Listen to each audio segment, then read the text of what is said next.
नमस्कार मित्रांनो, आज आपण RBI बघणार आहोत. RBIवर प्रत्येक परीक्षेला एकतर क्वेश्चन असतोच. अगदी तुम्ही UPSC बघा, MPSC अंतर्गत येणाऱ्या यामध्ये राज्यसेवा असेल, कंबाईन असेल किंवा अगदी ग्रुप C असणारे यामध्ये एकतर प्रश्न असतोच. चला तर आपण RBI कडे जाऊ. मग RBI म्हणजे काय तर पहिलाच यावरनं आपण त्याच्या नावावरनं जाणार आहोत की RBI म्हणजे काय असतं. RBI म्हणजे reserve bank of India. Reserve bank of इंडियाला रिझर्व्ह बँक ऑफ इंडियाच का म्हणतात, हाच एक पहिल्यांदा प्रश्न उपस्थित होतो. तर यामध्ये बघा, तर यामध्ये रिझर्व्ह बँक ऑफ इंडिया यामध्ये बघा की जो कोणताही व्यक्ती असतो त्या व्यक्तींची खाते कुठे असतात, कोणत्या बँकेत असतात, तर ती असतात व्यापारी बँकेमध्ये. व्यापारी बँक किंवा व्यापारी बँकामध्ये तो ठेवी ठेवतो आणि त्यातनं कर्ज घेत असतो. आणि ह्या व्यापारी बँकांचीच खाती कुठे असतात, तर ती असतात RBI मध्ये. कारण ही RBI बँकांची बँक असते, बँकांचा अंतिम ऋणदाता असते. त्या ठिकाणी या बँकांच्या वेळप्रसंगी कर्ज पुरवण्याचं काम करत असते. ज्याप्रमाणे व्यक्तीला व्यापारी बँक ह्या कर्ज पुरवण्याचे कार्य करतात, त्याच पद्धतीने RBI त्यांचं निरसन करत असते, त्यांच्या गरजा भागवत असते. म्हणून या कंडिशन मध्ये बघा, ज्या वेळेस त्या व्यापारी बँकाकडनं कर्ज देते, पण बऱ्याच वेळेस असं होतं जसं CRR कॅश रिझर्व्ह रेशिओ, तर व्यापारी बँका त्यांच्याकडे असणाऱ्या रकमेपैकी काही रक्कम ही कॅशच्या स्वरूपात RBI कडे ठेव म्हणून ठेवतात. म्हणून ती कॅश RBI कडे ज्या वेळेस असते, म्हणून RBI ला रिझर्व्ह बँक ऑफ इंडिया असे म्हटले जाते. तुम्हाला कळलं असेल की RBI ला रिझर्व्ह बँक ऑफ इंडिया का म्हणतात, रिझर्व्ह का म्हणतात, कारण ती व्यापारी बँकांची रक्कम आपल्याकडे ठेवत असते. म्हणजे अनुसूचित बँकांचा रोख रकमेचा साठा सांभाळत असते यामध्ये. चला तर या बँकेबद्दल बघू आपण की RBI नेमकी काय असते. RBI ही एक मध्यवर्ती बँक, आपली एक मध्यवर्ती बँक. यावर आता मध्यवर्ती बँकेवर जरा बोलू की मध्यवर्ती बँक काय असते. तर मध्यवर्ती बँक ही त्या देशातील, ज्या देशाची मध्यवर्ती बँक असेल त्या देशातील बँकांची बँक असते. त्या बँकांचा अंतिम ऋणदाता असते. वेळप्रसंगी त्यांना कर्ज पुरवठा करत असते. म्हणजे एकूणच बँकिंग क्षेत्रातील सर्व गरजा त्यांच्या भागवत असते. तर ही मध्यवर्ती बँक कधी निर्माण झाली जगामध्ये पहिल्यांदा, तर ती 1656 मध्ये रिट्झ बँक ऑफ स्वीडन ही जगातली पहिली मध्यवर्ती बँक निर्माण झाली. ही बँक निर्माण झाल्यानंतर 1694 मध्ये बँक ऑफ इंग्लंड ही जगातली दुसरी मध्यवर्ती बँक निर्माण झाली. जर कदाचित असा प्रश्न आला की पहिली अशी मध्यवर्ती बँक कोणती की जिने पहिल्यांदाच आपलं एक कार्य सुरू केलेलं होतं, तर मग तुम्ही उत्तर द्यायचं आहे बँक ऑफ इंग्लंड यामध्ये.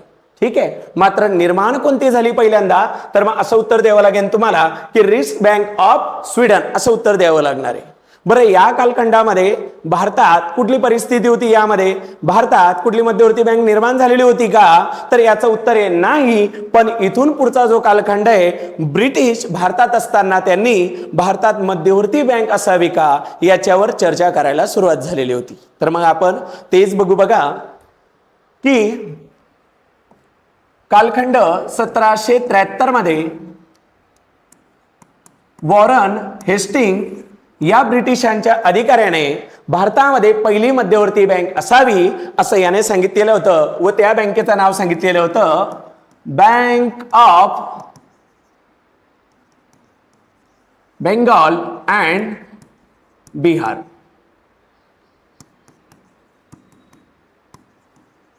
असं सांगितलेलं होतं, bank of Bengal and Bihar असं सांगितलेलं होतं. मात्र त्याने हे फक्त सूचना दिलेली होती, मात्र या बँकेचं इम्प्लिमेंटेशन होऊ शकलं नाही. त्यानंतर पुढे कालावधी गेला. कालावधी गेल्यानंतर भारतामध्ये 1926 मध्ये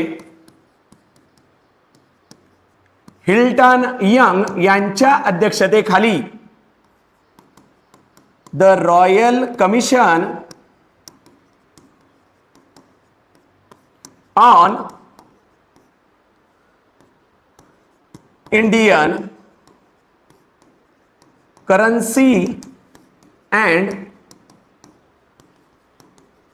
फायनान्स हे कमिशन नेमण्यात आलं. कुठलं? 1926 मध्ये हिल्टन यंग याच्या अध्यक्षतेखाली the royal commission on Indian currency and finance हे आयोजित करण्यात आलं आणि सर्वप्रथम याच्यामध्ये नमूद करण्यात आलं की भारतामध्ये एक मध्यवर्ती बँक असली पाहिजे. भारतामध्ये एक मध्यवर्ती बँक असली पाहिजे व तिचं नाव काय ठेवलं गेलं पाहिजे? आरबीआय. मात्र हे आरबीआय असावं किंवा भारतामध्ये एक मध्यवर्ती बँक असावी याचा पाठपुरावा किंवा याबद्दल या रॉयल कमिशनशी किंवा हिल्टन यंग यांच्यासोबत चर्चा करण्याचं कार्य कोणी केलेलं होतं? तर आदरणीय डॉक्टर बाबासाहेब आंबेडकर यांनी केलेलं होतं बघा. आणि बाबासाहेबांनी ही चर्चा करत असताना त्यांच्या एका ग्रंथाचा सुद्धा या ठिकाणी एक उल्लेख केलेला होता किंवा सांगितलेलं होतं. त्या ग्रंथाचं नाव म्हणजेच द प्रॉब्लेम ऑफ रुपी. कुठला ग्रंथ? The problem of rupee.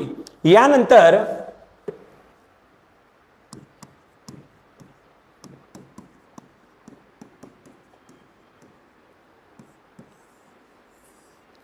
एकोणीसशे 1931 आणि 1932 या 3 वर्षांमध्ये लंडन या ठिकाणी 3 गोलमेज परिषदा पार पडल्यात.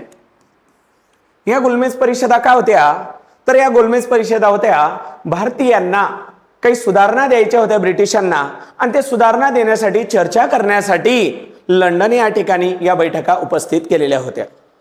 मग या बैठकीमध्ये ज्याही काही सुधारणा होत्या त्यापैकी एक म्हणजेच भारतामध्ये मध्यवर्ती बँक निर्माण करावी. आता या तिन्ही गोलमेज परिषदांना उपस्थित असणारे व्यक्ती होते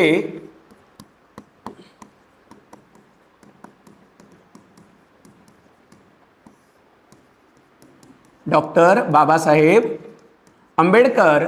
व डॉक्टर बाबासाहेब आंबेडकरांनी त्यांच्या एका ग्रंथाचा या ठिकाणी उल्लेख केलेला होता. तो ग्रंथ म्हणजे द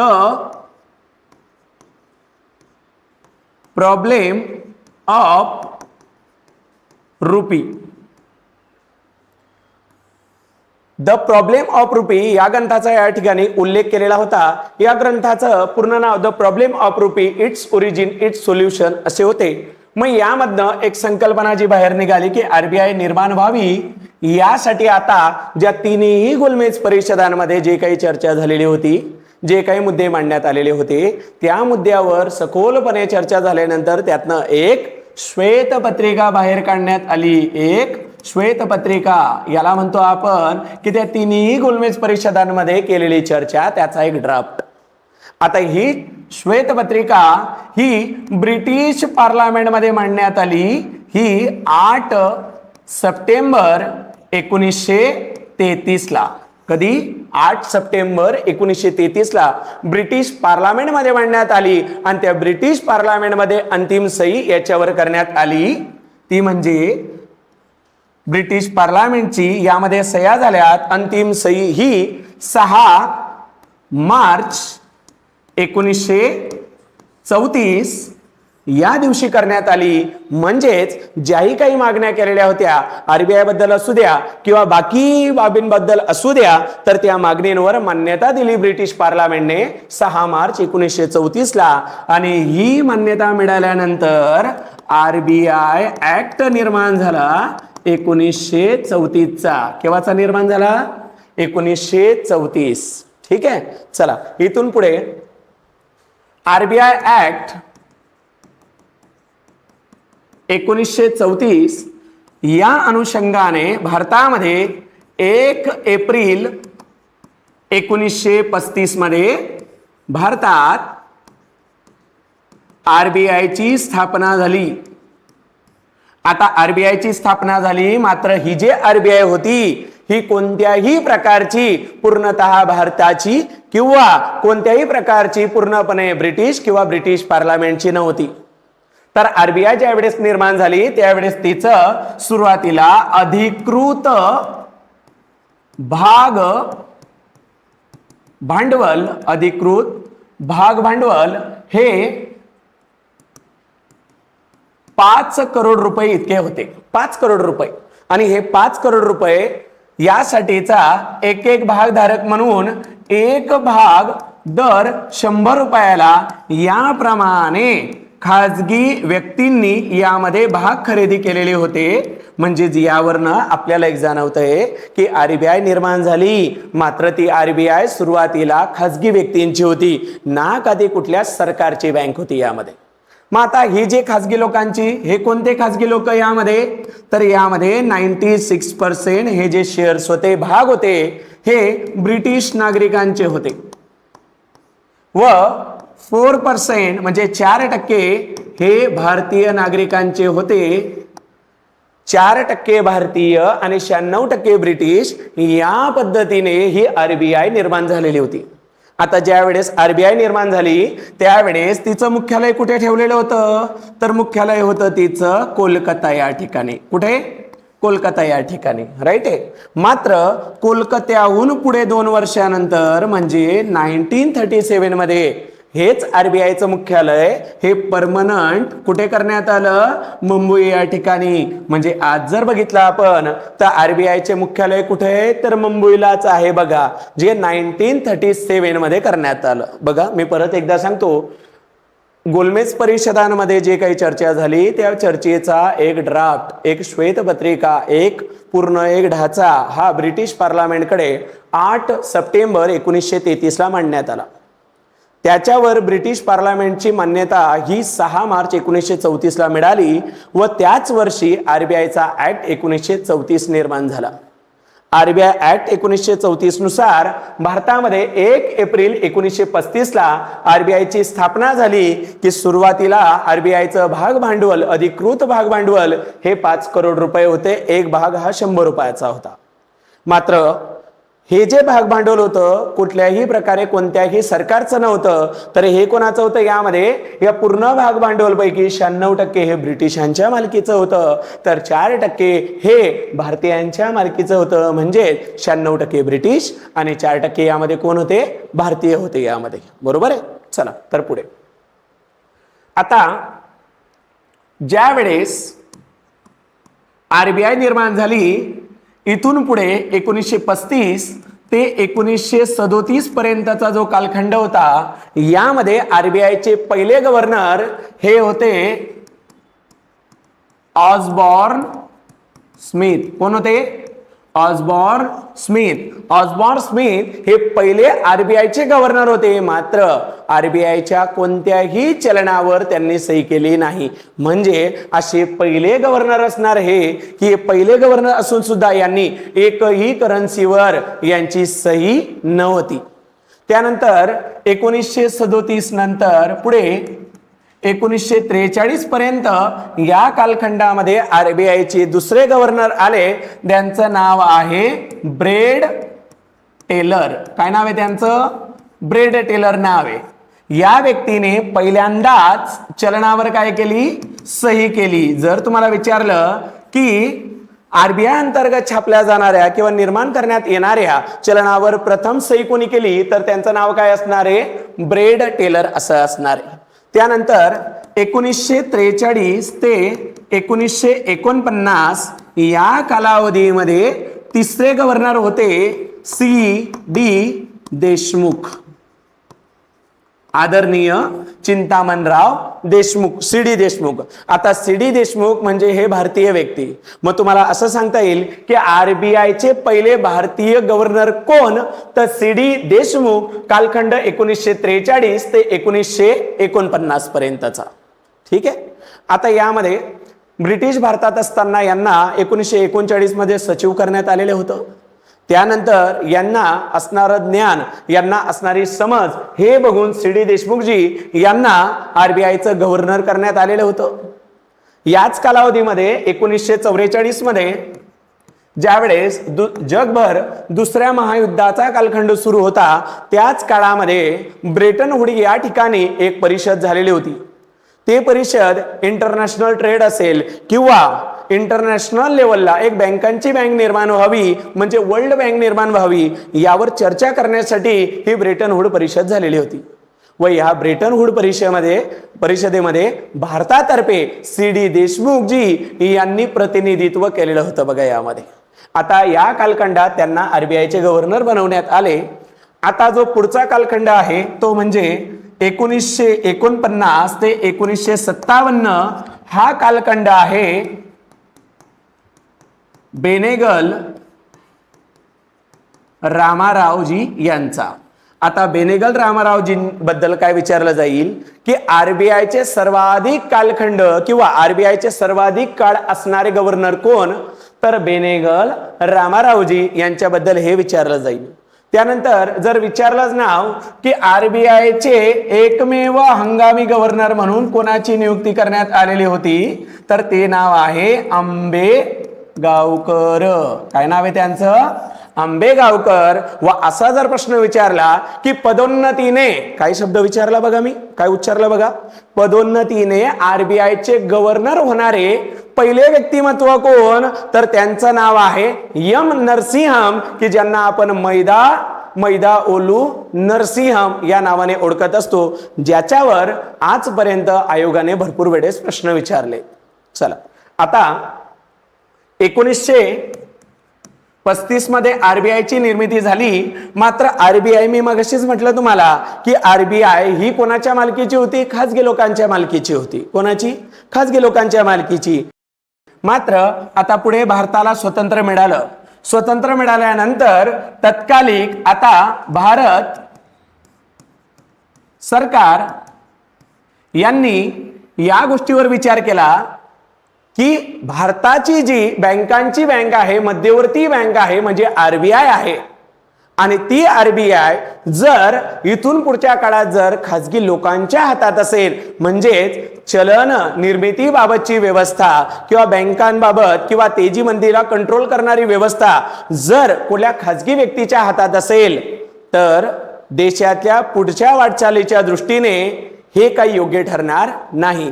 म्हणून सरकारने याच्यावर एक निर्णय घेतला की आरबीआयचं काय करायचं, आता आरबीआयचे राष्ट्रीयकरण करायचे.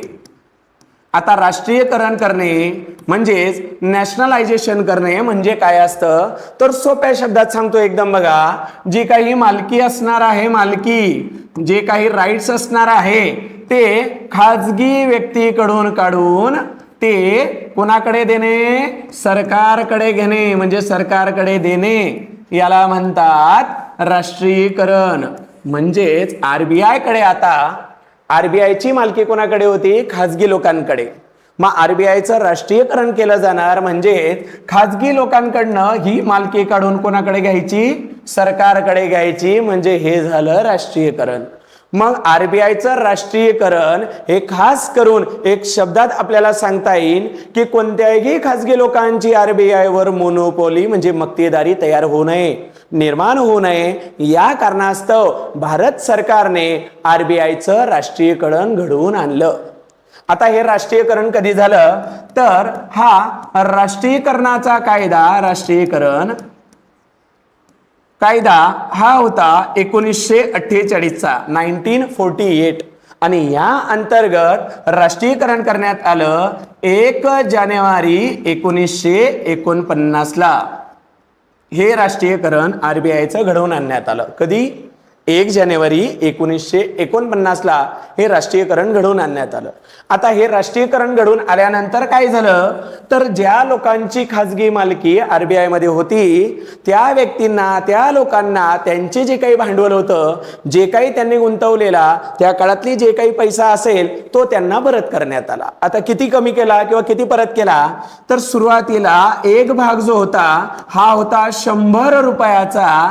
तर या एका भागासाठी रक्कम परत देत असताना 118 रुपये व 20 पैसे या पद्धतीने एक शेअर साठी ही रक्कम परत करण्यात आली. किती? 118 रुपये 20 पैसे याप्रमाणे रिटर्न करण्यात आली. आणि एकूण अमाऊंट जी होती 5 करोड रुपये याऐवजी 5.54 करोड रुपये इतकी रक्कम ही परत करण्यात आलेली होती. किती?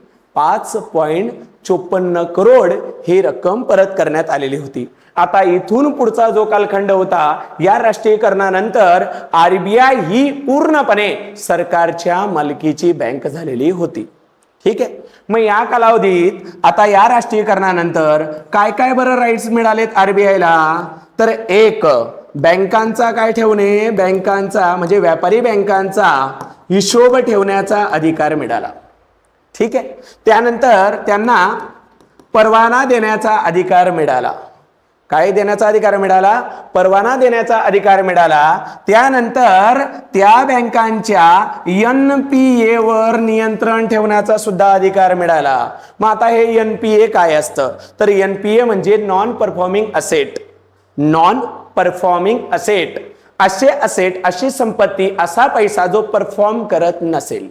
म्हणजेच काय, समजा जर एखाद्या बँकेने एखाद्या व्यक्तीला जर कर्जाच्या स्वरूपात काही रक्कम दिलेली असेल, त्या रकमेमध्ये त्या व्यक्तीने हप्ते भरत असताना सलग जर 3 हप्ते जर यामध्ये बाउन्स केलेले असतील, 3 हप्ते म्हणजेच 90 दिवस या ठिकाणी बाउन्स केलेत, म्हणजे या ठिकाणी 3 हप्ते याने पैसे दिलेच नाहीत, तर या कंडिशन मध्ये ती जी रक्कम असते त्याला दिलेली ती NPA म्हणून घोषित केली जाते. NPA. व या NPA वर नियंत्रण राहावं म्हणूनच या ठिकाणी RBI ला राईट्स मिळालेले होते की जेणेकरून व्यापारी बँका त्यांचं हे NPA प्रमाण वाढायला नको.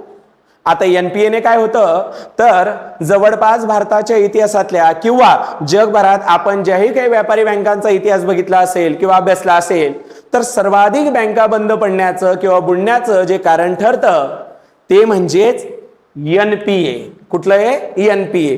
जर NPAचं प्रमाण जर वाढत असेल, नॉन परफॉर्मिंग असेटचं प्रमाण वाढत असेल, तर ती बँक जास्त काळ तग धरू शकत नाही. कारण व्यापारी बँक ही कुठल्या तत्वावर निर्माण झालेली असते, तर ही नफा कमवण्याच्या तत्वावर, बिझनेस म्हणजेच व्यापार करण्याच्या तत्वावर ही निर्माण झालेली असते. बरोबर आहे. चला त्यानंतर बघा आता इथून पुढे की आता जर स्थानिक कार्यालय जर बघितली आपण, स्थानिक कार्यालय, आता स्थानिक कार्यालय किती आहेत, तर ही 4 आहेत बघा. RBI ची 1 दिल्ली, त्यानंतर मुंबई, 1 चेन्नई आणि कोलकाता हे आहेत. बर, जर विभागीय कार्यालय विचारली,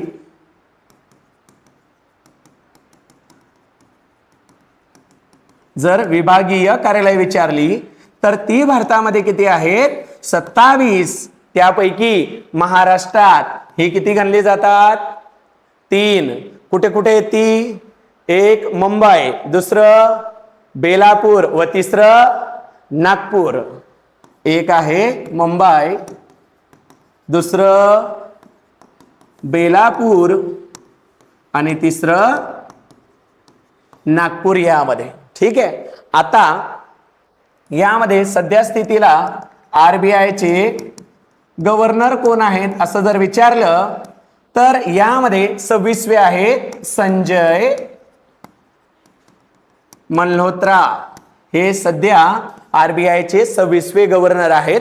यांच्या अगोदर 25वे शक्तिकांत दासजी हे होते बघा.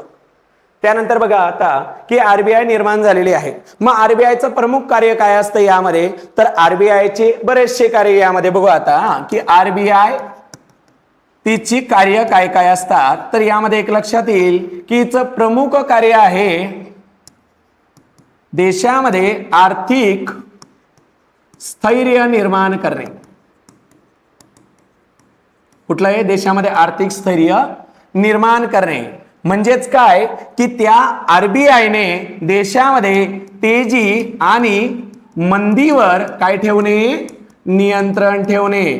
आणि हे नियंत्रण ठेवण्यासाठी RBI मार्फत जे धोरण अवलंबलं जातं त्यालाच म्हणतो आपण मौद्रिक धोरण. कोणतं म्हणतो? मौद्रिक धोरण. या मौद्रिक धोरणालाच पर्यायी नाव आहे द्रव विषयक धोरण. यालाच म्हणतात चलन विषयक धोरण, यालाच म्हणतात पैशाचे धोरण, यालाच म्हणतात मॉनेटरी पॉलिसी असं म्हटलं जातं बघा. ठीक आहे. तर आता मौद्रिक धोरण काय असतं, द्रव्य विषयक, चलन विषयक काय असतं आपण जरा वेळेत बघू. तोपर्यंत RBI ची बाकी कार्य की RBI मध्ये काय असतं, तर RBI ही काय तर पूर्णपणे ही काय सरकारच्या मालकीची बँक आहे. कोणाच्या? सरकारच्या मालकीची बँक. म्हणजेच ही बँक केंद्राची बँक आहे आणि राज्याची बँक आहे. राज्यांची बँक म्हणून सुद्धा कोण ओळखलं जातं? आरबीआय. मात्र याला एक अपवाद ठरतं, ते म्हणजे काय? सिक्कीम. मात्र सिक्कीम मध्ये जरी आरबीआय ही राज्याची बँक म्हणून कार्य जरी करत नसेल तरी सिक्कीम मध्ये आरबीआयची प्रतिनिधी म्हणून एसबीआय कार्य करत असते. म्हणजे ज्या ज्या ठिकाणी आरबीआय पोहोचत नाही त्या त्या ठिकाणी एसबीआय पोहोचण्याचं कार्य करत असते यामध्ये. ठीक आहे. आता बघा, यामध्ये आरबीआय मध्ये कोणत्याही प्रकारचा राजकीय हस्तक्षेप नसतो. त्यानंतर आरबीआय ही परकीय चलनाचे व्यवस्थापन करत असते. परकीय चलनाचे व्यवस्थापन करणे. त्यानंतर ही आरबीआय ही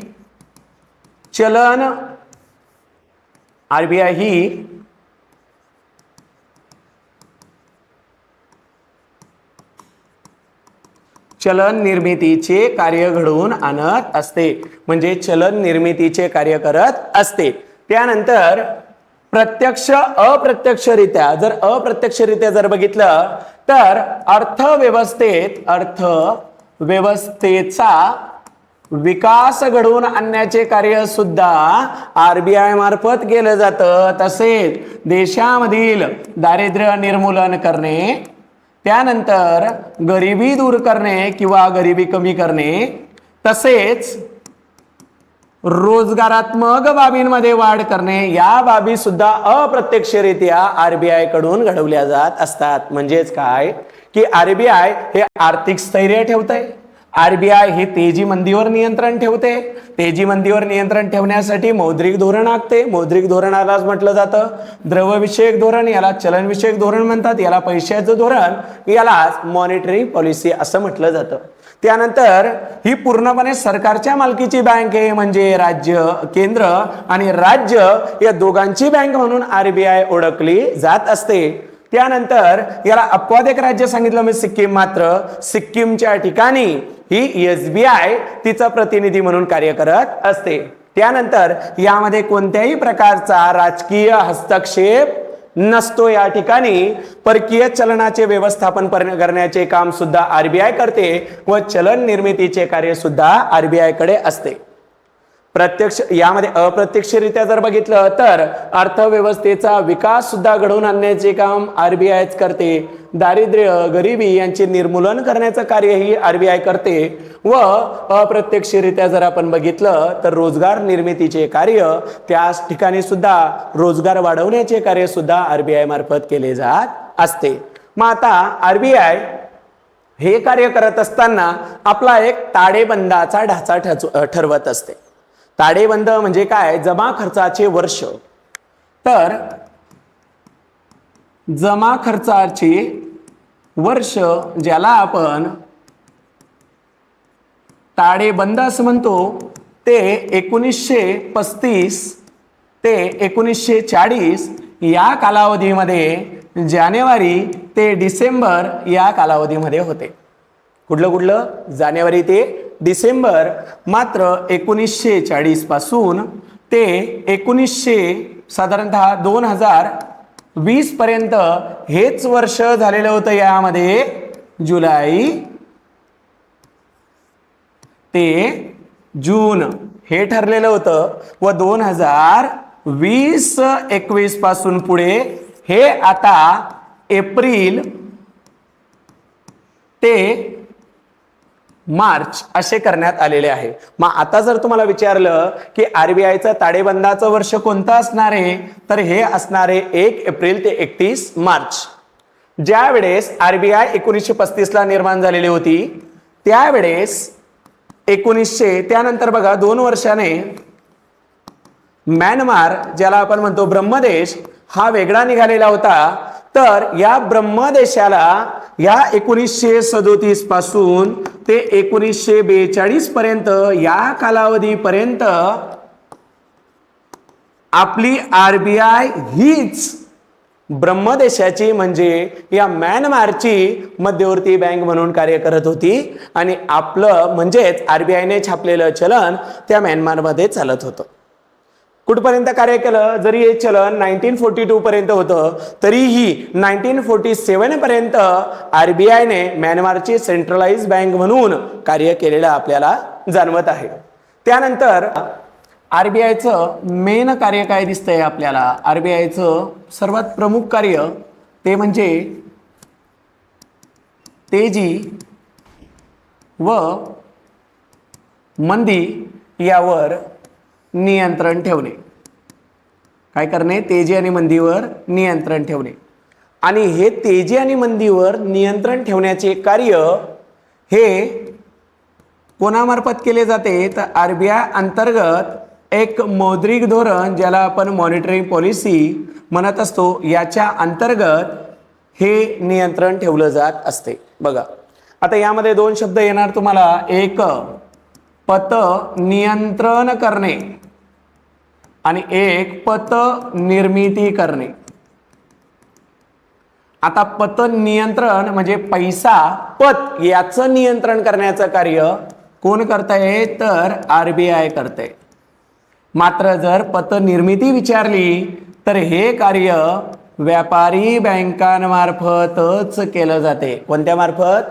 व्यापारी बँकांमार्फत केले जाते. आता बघा या अंतर्गत या मौद्रिक धोरण अंतर्गत परत एकदा दोन धोरणं वापरली जातात. यामध्ये एक आहे संख्यात्मक धोरण आणि दुसरं असतं गुणात्मक धोरण.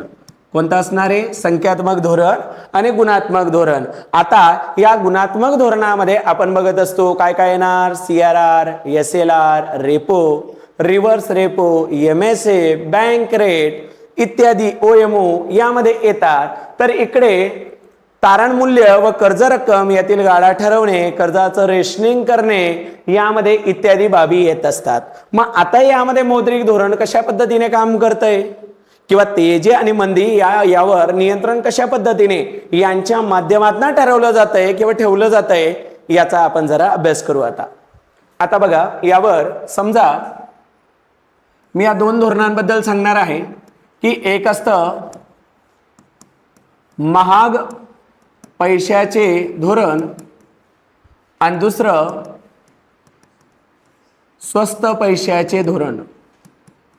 हे काय असतं बघा की ज्याला आपण डिअर मॉनिटरिंग पॉलिसी म्हणत असतो महाग पैशाच्या धोरणाला, आणि स्वस्त पैशाच्या धोरणाला आपण चीप मॉनिटरिंग पॉलिसी असं म्हणत असतो. मग ह्या सांगण्यासाठी आपण बघू आता की वर मी लिहिणारे आरबीआय, त्यानंतर मध्यभागी व्यापारी बँक आणि खाली असणारे व्यक्ती म्हणजे आपण म्हणजे समाज. आता समजा मार्केटमधली परिस्थिती काय? ही तेजीची आहे. तेजीतली कंडिशन काय? तर या ठिकाणी या व्यक्तीकडे पैसा आहे. ठीक आहे. आता या चित्रावर जाऊ नका बघू ना. ठीक आहे. तर आता या व्यक्तीकडे पैसा आहे म्हणजे आनंदी आहे, मार्केटमध्ये जास्तीचा पैसा आहे. तेजी असावी पण किती असावी? तर ही तेजी 3 ते 7 दरम्यान असावी. ही महागाई 3 ते 7च्या दरम्यान असावी, जेणेकरून आपण त्याला चालणारी महागाई म्हणतो, जी अर्थव्यवस्थेच्या दृष्टीने फायदेशीर असते.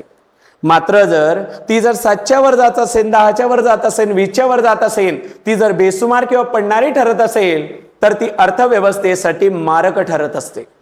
मग या कंडिशनमध्ये या मंदीच्या या तेजीच्या कंडिशनमध्ये किंवा महागाईच्या कंडिशनमध्ये या महागाईवर या तेजीवर या मुद्रास्फीतीवर नियंत्रण यावं यासाठी आरबीआय निर्णय घेत असते. तर ते निर्णय कसे असतात? समजा आता हे महागाई होण्याच्या अगोदर काय कंडिशन असेल? समजा व्यापारी बँकांना आरबीआय कुठल्या तरी एका दराने, समजा आपण एक उदाहरण घेऊ, 8% दराने कर्ज देत असेल, उदाहरण म्हणून सांगतोय बघा. जर 8% दराने देत असेल तर नक्कीच ही व्यापारी बँक नफा मिळवणे हे तिचं तत्वच आहे. मात्र आरबीआयचा नफा मिळवणे हे तत्व नाही. ती कोणत्याही व्यापारी बँकेशी स्पर्धा करत नाही. फक्त तिचं आर्थिक बाबतीत स्थैर्य निर्माण व्हावं या संदर्भात कार्य करत असते. मग ही बँक जिला नफा कमवायचा आहे ती काय करणार, व्यक्तीला यापेक्षा जास्तनेच कर्ज देणार. म्हणजे मी असं म्हणतोय 10 ने दिलंय. ठीक आहे, हे सुरुवातीला आहे. त्यानंतर तेजी झाली, महागाई वाढली. महागाई झाल्यानंतर आरबीआय काय करत असते, हे जे रेट आहेत हा रेट या ठिकाणी हा 10% करत असते. म्हणजे या ठिकाणी रेट काय केला, वाढला. बघा हा एक IMP शब्द घेतला. रेट काय केला, यामध्ये वाढला. म्हणजे हा दर काय केला, वाढवला. जर व्यापारी बँकांना मिळणारं कर्ज किंवा त्यांच्याकडे येणारी अमाऊंट ही जास्त दराने जर असेल तर नक्कीच काय होणार आहे, हीच व्यापारी बँक पुढे व्यक्तींना कर्ज देत असताना काय करणार, तर हा रेट नक्कीच वाढवणार. मग आता रेट वाढल्यामुळे काय होणार, हा जो व्यक्ती आहे किंवा हा जो समाज आहे, हा जो घटक आहे, हा काय करणार यामध्ये, तर यामध्ये हा जो घटक आहे हा घटक कर्ज घेण्याची जे काही त्याची इच्छा होती त्या ठिकाणी इच्छाशक्ती कमी होणार. कारण का, त्याचे रेट वाढलेले असणार, की जास्त रेटने कर्ज घ्यायला त्याची इच्छाशक्ती कमी असणार. मग इच्छाशक्ती कमी असणे म्हणजेच काय, की मार्केटमध्ये जितका पैसा अजून जायचा होता तो फ्लो जाणार होता, तो यशस्वीपणे थांबण्यात किंवा थांबवण्यात आरबीआयला यश आलं. पण हे का आलं आणि कशाच्या माध्यमातून आलं, तर त्यासाठी हे जे दर वाढवले याच दराला म्हटलं जातं, या ठिकाणी रेट वाढवले आणि यालाच म्हटलं जातं महाग पैशाचे धोरण. म्हणजे हा दर वाढवलाय म्हणजे ते काय केलं, महाग केलं. म्हणून याला म्हणतात डिअर मॉनिटरी पॉलिसी. म्हणजेच तेजीच्या काळात, महागाईच्या काळात महाग पैशाचे धोरण हे आकारलं जात असतं. या ठिकाणी बऱ्याचशा वेळेस एक्झाम मध्ये हा शब्दच आठवत नाही. मग असं म्हणायचं महागाईच्या काळात मग इकडे मग महाग पैशाचं धोरण, महागाई महाग, या पद्धतीने लक्षात ठेवू शकतात बघा तुम्ही. पण संकल्पना ही कळणं तितकी गरजेची आहे. आता इकडे येऊ बघा, आपण नव्याने इकडे लिहितोय की इकडे आरबीआय, इकडे व्यापारी बँक, इकडे असणारे व्यक्ती, यामध्ये इकडे बघा मंदी सदृश्य परिस्थिती असणार. म्हणजे मार्केटमध्ये जितकाही पैसा लागणार तो फ्लो होत नसेल, की मार्केटमधला पैसा फ्लो होणं थांबलेला असेल, मंदी सदृश्य असेल. आता तेजी आल्यानंतर ना मंदी आल्यानंतर काय काय होत असतं, तेजी ही अर्थव्यवस्थेसाठी छान असते. 3 ते 7च्या दरम्यान रोजगार वाढत असतात, या ठिकाणी सगळ्या गोष्टी व्यवस्थित पद्धतीने चालतात. मात्र मंदी सदृश्य परिस्थितीमध्ये रोजगारामध्ये निर्माण होणारी वाढ ही थांबत असते, किंबहुना रोजगारी कमी होतात, बेरोजगारीत वाढ होत असते आणि त्याचाच काय होणार पुढे परिणाम, तर दारिद्र्यात वाढ, त्यानंतर गरिबीत वाढ होणे किंवा SDI खालवणे, भरपूर गोष्टी यामध्ये निर्माण होतात. तर आता आरबीआय या व्यापारी बँकांना पहिल्यांदा 8 दराने कर्ज देत होती आणि हीच व्यापारी बँक व्यक्तीला 10 दराने कर्ज देत होती. मात्र आता मार्केटमध्ये काय मंदी, आणि या मंदीतनं आता काय करायचंय, या मंदीमधून आता या मार्केटला वर काढायचंय.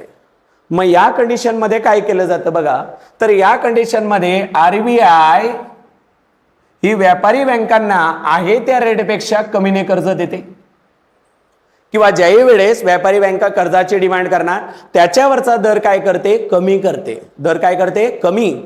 व्यापारी बँकाला कमी दराने कर्ज मिळाल्यामुळे ही व्यापारी बँक या व्यक्तीला काय करणार, आहे त्या दरापेक्षा कमीने कर्ज देणार. आणि जर कमीने कर्ज जर व्यक्तीला मिळत असेल तर नक्कीच व्यक्तीची कर्ज घेण्याची इच्छाशक्ती ही वाढणार. व्यक्ती कर्ज घेणार, समाजात पैसा येणार, मार्केटमध्ये पैसा येणार आणि मार्केटमधला पैसा हा काय होणार, फ्लो होणार, फ्लो. आणि मग तो जर फ्लो होत असेल तर यामध्ये उद्योगधंद्यात असेल किंवा बाकीत असेल, हा फ्लो झाल्यानंतर रोजगार वाढणार, परत एकदा रुटीन लागणार. म्हणजेच आरबीआय या मंदीतून देशाला काढण्यासाठी यशस्वीपणे या माध्यमातून प्रयत्न केले जातात किंवा करणार यामध्ये. मग यासाठी कोणतं धोरण वापरलं जातं, तर यासाठीचं धोरण मंदीच्या कंडिशन मध्ये वापरलं जातं स्वस्त पैशाचे धोरण. कोणतं, स्वस्त पैशाचे धोरण. आता यामध्ये एक शब्द वापरला जातो पूर्ण, की ज्या वेळेस महाग पैशाचे धोरण अवलंबले जाते त्यावेळेस काय घडून येते, तर त्यावेळेस पत संकोच घडून येते. कोणतं, पत संकोच.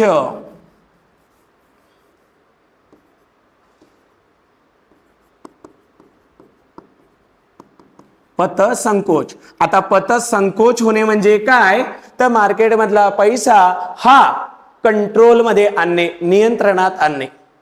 मात्र मंदीच्या कंडिशनमध्ये स्वस्त पैशाचं धोरण ज्या वेळेस राबवलं जातं त्यावेळेस काय घडवून आणलं जातं, तर त्यामध्ये पत विस्तार घडवून आणला जातो. पत विस्तार.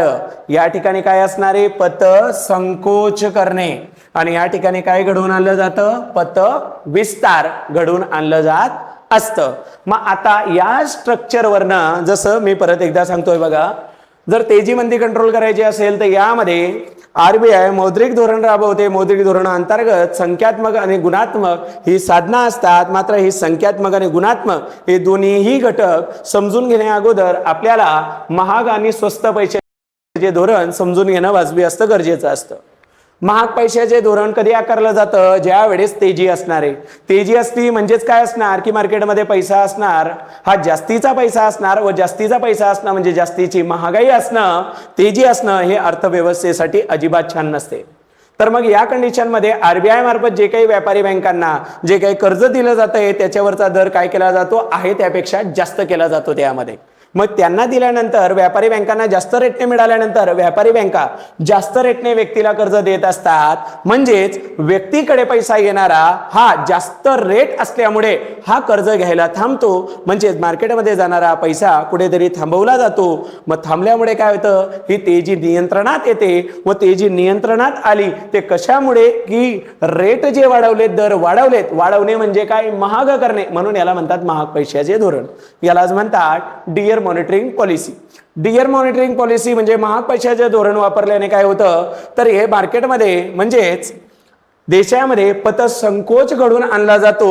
तर इकडे बघा, ज्या वेळेस मंदी सदृश्य परिस्थिती निर्माण असते त्या कालावधीमध्ये मार्केटमध्ये पैसा जाणं गरजेचं असतं, चलन पोचणं गरजेचं असतं. त्यामध्ये व्यापारी बँकांना आरबीआय ज्या रेटने कर्ज देते त्यापेक्षा आरबीआय ते रेट काय करते, कमी करते, जेणेकरून व्यापारी बँकांना कर्ज हे स्वस्त मिळणार आणि तेच कर्ज ती व्यक्तींना पुढे अजून स्वस्त देणार. स्वस्त दिल्यानंतर काय होणार, व्यक्तीची इच्छाशक्ती कर्ज घेण्याची वाढणार आणि इच्छाशक्ती वाढल्यानंतर ते कर्ज घेऊन परत एकदा मार्केटमध्ये पैसा फ्लो होईल. म्हणजे याचा परिणाम काय होणार आहे, किंवा हे कशामुळे झालं, की आरबीआयने त्यांचा दर काय केला, कमी केला. ज्या वेळेस आरबीआय तो दर कमी करते, व्याजाचा दर कमी करते, त्यावेळेस जे धोरण अवलंबलं जातं त्यालाच म्हणतात रेट कमी करण्याला स्वस्त पैशाचं धोरण म्हटलं जातं. की ज्याद्वारे काय केलं जातं, की ज्याद्वारे मंदी सदृश्य परिस्थितीतनं बाहेर निघता येत असतं. आता ह्या दोन्ही संकल्पनांनी आपण पुढे CRR, SLR, repo, reverse repo, MSF, MSS, त्यानंतर OMO, बँक रेट या अशा संकल्पना बघणार आहोत आपण. ठीक आहे, लॉजिक त्याला हेच असणार आहे. ठीक आहे.